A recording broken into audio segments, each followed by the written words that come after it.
Bonjour à tous. Ce matin, le live se fait dans un environnement bruyant. Résilience. Alors, je vais simplement attendre quelques secondes. Question de s'assurer que vous entendez au moins ma voix.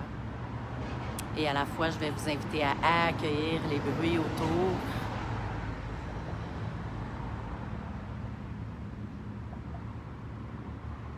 Car ma routine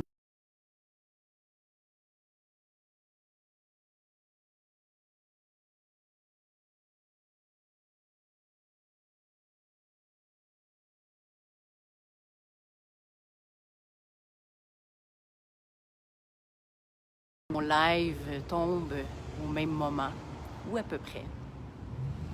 Alors, accueillir avec ouverture et tout simplement surfer avec l'espace-temps. Alors, bonjour Patricia, bonjour Denis, bonjour Julie. Juste me faire des pouces, au moins malgré le bruit environnant que je vous invite à accueillir ce matin, m'assurer que ma voix porte suffisamment pour que mes paroles et mon partage puissent être quand même un peu efficaces.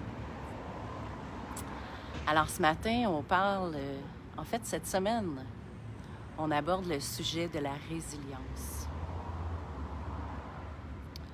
Et juste avant de commencer ce live,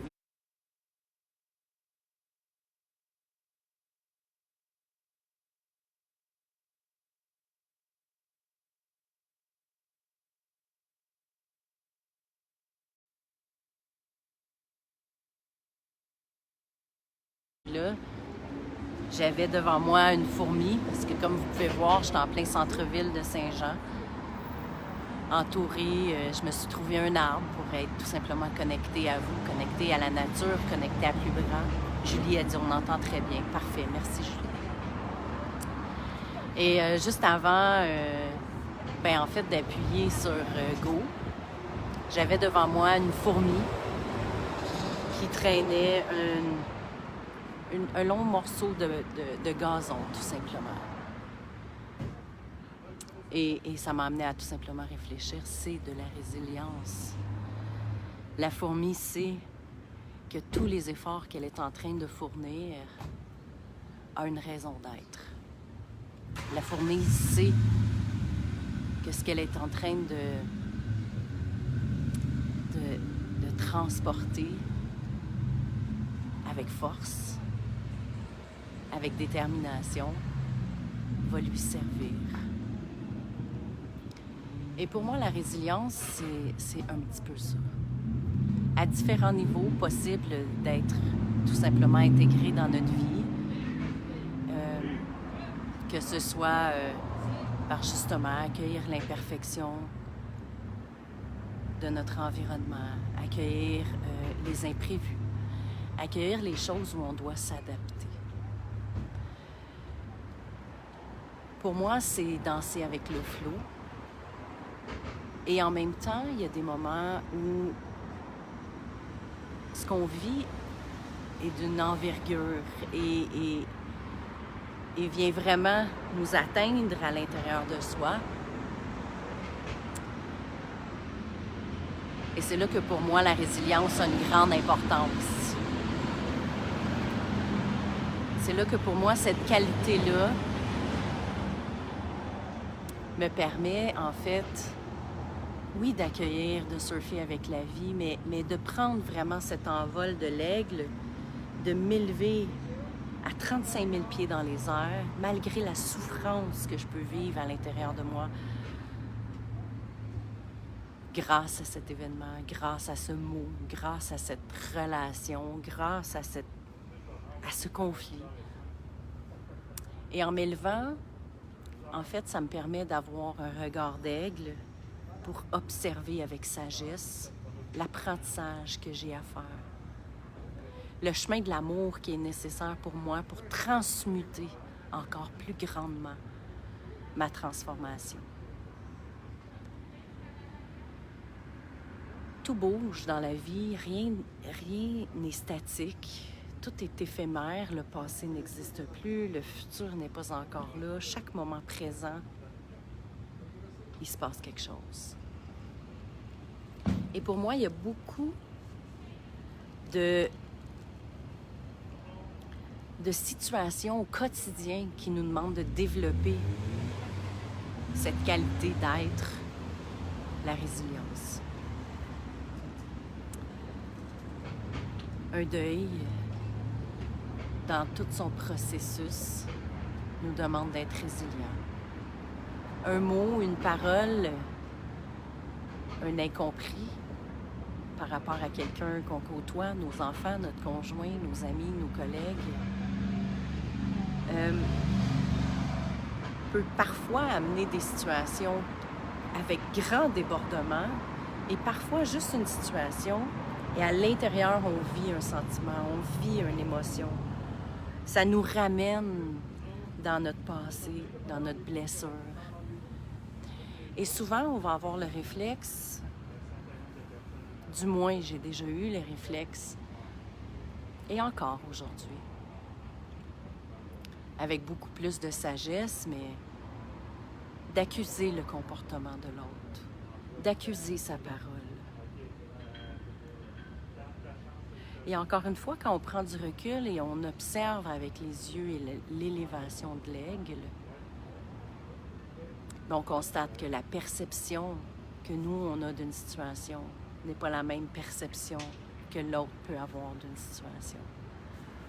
On constate que dans le fond, on est atteint, nous, dans notre blessure, dans notre quotidien, dans notre routine qui change.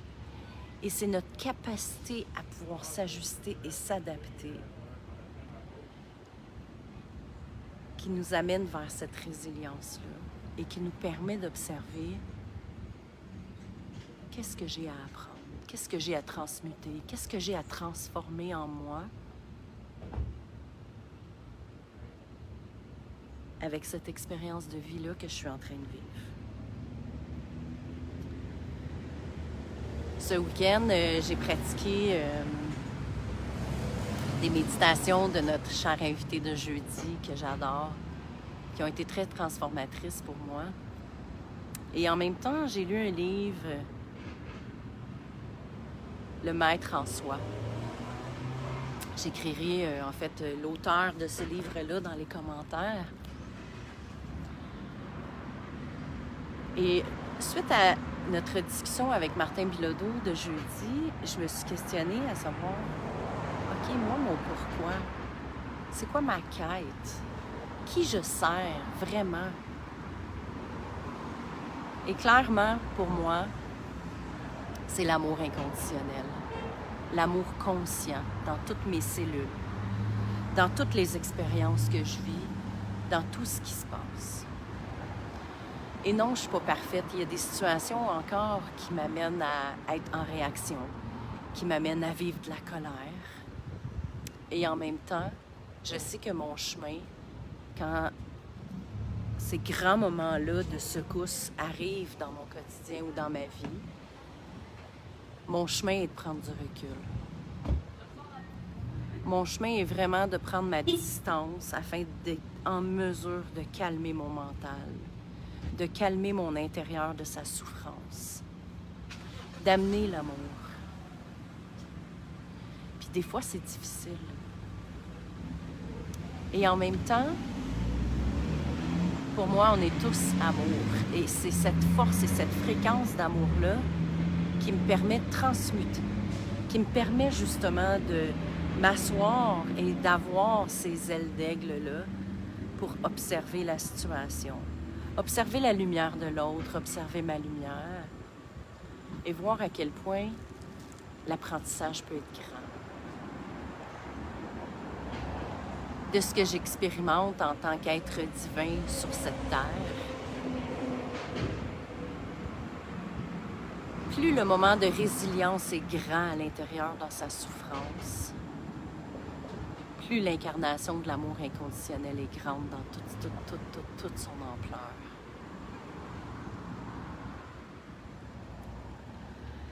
Alors, par moment, quand c'est un quotidien, quand c'est de petits événements, c'est facile. OK, on ramène l'amour, on respire, on installe le calme, on diminue les pensées, donc on installe la clarté d'esprit. Et j'accueille, j'accepte. Et c'est ce petit moment d'acceptation-là qui m'amène à être dans l'ouverture et à vivre avec résilience la suite de l'expérience. Et voyez-vous, il y a parfois des situations qui sont encore plus grandes, plus profondes, qui veulent en fait nous faire vivre une grande élévation. Alors évidemment, dans ces moments-là, la colère peut être présente, la tristesse peut être présente, la peur d'être jugé peut être présente, la peur de ne pas être aimé peut être présente. Et c'est correct. Et en même temps, je crois pertinemment que nous avons tous un maître à l'intérieur de soi.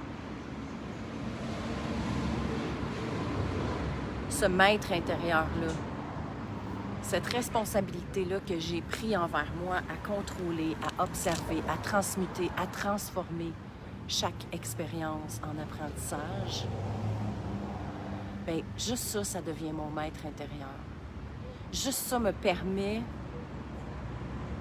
mon mea culpa, de dire, OK, avec cette situation-là, ça s'est passé facilement, rapidement, sans effort, naturellement. Et oups, cette situation-là est vraiment venue déclencher quelque chose à l'intérieur de moi. Et c'est là que mon maître intérieur peut me guider à entendre, peut m'aider à accepter la réaction que j'ai eue, la souffrance que j'ai éprouvée. Et en même temps, ce maître intérieur-là est là aussi pour me nourrir d'amour et m'accompagner, pour justement m'élever au-dessus de ça et avoir une vue d'aigle. Vous savez, les aigles ont une vue très lointaine. Alors, c'est comme si, en incarnant l'aigle dans une situation, j'étais en mesure de voir au loin, de ramener dans mon corps pour le ressentir, la transformation intérieure qu'il va y avoir suite à ce moment de résistance-là, de souffrance-là. Et c'est ça aussi pour moi, la résilience. C'est vraiment d'avoir cette croyance et cette vision-là. J'ai même envie de dire ce credo-là dans ma vie, que tout ce que je vis, petite souffrance, grande souffrance, et l'envers de la médaille de petite transformation, grande transformation. Parce que tout a deux côtés, autant la nuit et le jour, le soleil, la lune. La médaille a toujours deux côtés. Et en incarnant cet aigle, ce grand esprit qui vole tout doucement dans sa sagesse, mais avec une confiance et une force incroyable, et ça me permet à la fois d'être en contact avec mon maître intérieur pour observer les deux côtés de la médaille en même temps. Et de revenir dans mon corps matière afin de tout simplement vivre l'expérience terrestre de mon être divin en transformation. Afin de marcher vers cette expérience de transmutation en prenant tous les moments nécessaires pour inspirer l'amour à l'intérieur de moi. Être consciente que cette petite ou cette grande souffrance-là est juste à côté de moi. Et en même temps, de rester connecté à mon maître qui crée l'équilibre entre la souffrance, la lumière, l'amour. la souffrance, la lumière, l'amour. Et plus je suis à l'écoute, plus je suis dans mon amour conscient de moi-même, ben, plus je suis équilibre dans ma souffrance et dans mon amour, ce qui me permet de retenir ma langue, mes mots, mes pensées de souffrance pour pouvoir les transmuter, les modifier, me responsabiliser plutôt que d'accuser et que d'être porteur de cette souffrance. Il y a des grandes expériences que la vie nous envoie qui nous demandent résilience. Encore une fois, ça peut être de l'ordre de perte d'un emploi, perte d'un être cher, séparation, enfant à défi. Tout ce qu'on vit nous amène à explorer et à pratiquer cette résilience-là pour ramener à l'intérieur de soi l'amour, la lumière, votre mot, votre quête, ce dont vous êtes au service. Alors j'ai envie de vous lire sur la résilience, que ce soit votre définition, que ce soit une expérience qui pour vous a été soit très fluide et facile à accueillir, accepter, transmuter, et en même temps,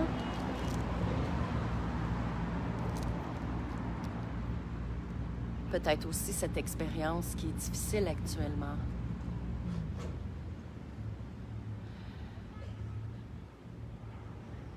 Je me rends compte en fait que plus je suis dans la résilience, plus je suis en contact avec mes forces. Plus je suis dans la résilience, c'est que je ramène l'équilibre suite à cette souffrance-là. Plus je suis en contact avec ma lumière et que je déploie mes ailes ou que je libère mes voiles, mes filtres, mes blessures. Et finalement, plus je grandis, plus j'évolue et plus s'installe en moi cette sagesse.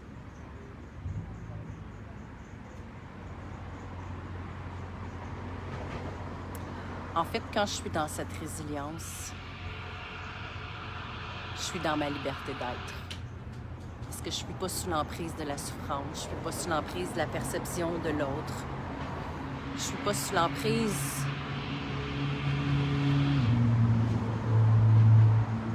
du contrôle de vouloir modifier une situation sur laquelle j'ai aucun pouvoir, autre que mon propre pouvoir à me nourrir d'amour et à transmuter l'expérience. On a un magnifique soleil qui nous éclaire. Et en même temps, ça m'amène à dire, aussi petite que soit l'expérience de la résilience en lien avec la température, c'est une forme de résilience. D'accueillir, en fait, que des fois, il pleut, il fait pas beau. Et que c'est ma responsabilité de trouver cet équilibre-là dans cette souffrance de la température par rapport à l'amour de ma vie, de mon bonheur, pour être tout simplement centrée à l'intérieur de moi. Alors là, je vois ma fille qui part avec l'instructrice. Je lui souhaite une bonne chance dans l'énergie. Je l'accompagne à gérer ses émotions, son stress.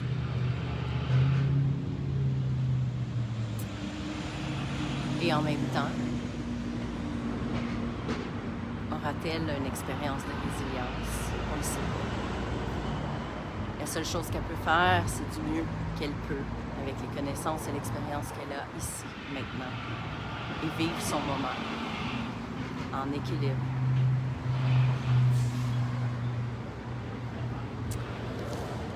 Alors voilà, merci de votre temps. Cette semaine, la résilience, mercredi. On va vivre une méditation ou une expérience pour vraiment l'amener à l'intérieur de soi. C'est quoi le chemin qu'on peut prendre pour être résilient et non se battre dans l'extérieur, et plutôt d'accueillir dans l'intérieur pour nourrir ce que vous choisirez de nourrir plutôt que la souffrance. Et jeudi, j'ai l'honneur d'accueillir avec moi Diane Robin, coach enseignante en PNL, qui a un bac en psychologie positive, qui est une femme qui, pour moi, m'a beaucoup inspiré les mots, m'a beaucoup inspiré cette capacité à toujours être souriante, cette quête du happy, malgré les épreuves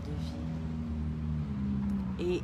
Et pour elle, ça a l'air tellement facile. Le chemin est comme fluide à chaque moment. Et c'est pour moi très inspirant. Parce qu'on est tous sur cette quête de la résilience, on est tous sur cette quête de l'évolution. Et merci parce que, oui, aujourd'hui, je suis capable de dire que j'ai des moments de résilience qui sont fluides et faciles. Et en même temps, j'ai encore d'autres moments où j'ai besoin d'un délai beaucoup plus long pour intérioriser, pour vraiment prendre le temps et fournir l'action et l'effort pour amener l'amour, afin de vraiment être dans cette résilience. Jacinthe qui dit, pour moi, la résilience, c'est la capacité de rebondir suite à une épreuve, conserver l'espoir, danser avec le flou des événements. Effectivement. Et en fait, c'est ça. C'est selon notre structure de caractère, bien, si on est quelqu'un d'hyper rigide, d'hyper contrôlant pour être en sécurité, bien, on peut vivre de petites expériences de résilience qui vont nous amener à de grandes expériences de résilience et qui vont être un outil accessible, justement quand on va vivre de plus grands moments de souffrance, afin de justement amener cet espoir-là. Et oui, danser avec le flou. Merci, Jacinthe. Alors, pour ceux qui seront en rediffusion, je vous invite à me donner votre définition de la résilience. Y a-t-il des moments que vous aimeriez partager avec nous, où vous êtes conscient que vous avez dû vraiment utiliser cette résilience-là, et quel a été le cadeau pour vous d'emprunter le chemin de la résilience plutôt que le chemin du combat? Parce que je vois ça comme ça. C'est que quand je suis pas dans ma résilience et dans l'accueil, je me bats. Je me bats pour me défendre et tout est projeté vers l'extérieur. Et est-ce cohérent? Est-ce aligné avec mon maître intérieur? Non, pas du tout. Alors pour moi, c'est ça d'être dans l'humilité. C'est d'accepter qu'il y a des moments faciles et d'accepter qu'il y a des moments qui méritent plus une attention particulière et qui demandent plus d'efforts et plus d'action, tout simplement, parce qu'on est tous des êtres en évolution. Alors, plein de love, plein de moments. Je vous invite à partager pour avoir le plus de gens possible, encore une fois, augmenter ce mouvement au centre de soi qu'on explore en mai et pendant tout l'été jusqu'à la fin du mois d'août. Et d'être avec moi demain, mercredi et jeudi 10h pour la suite de la semaine.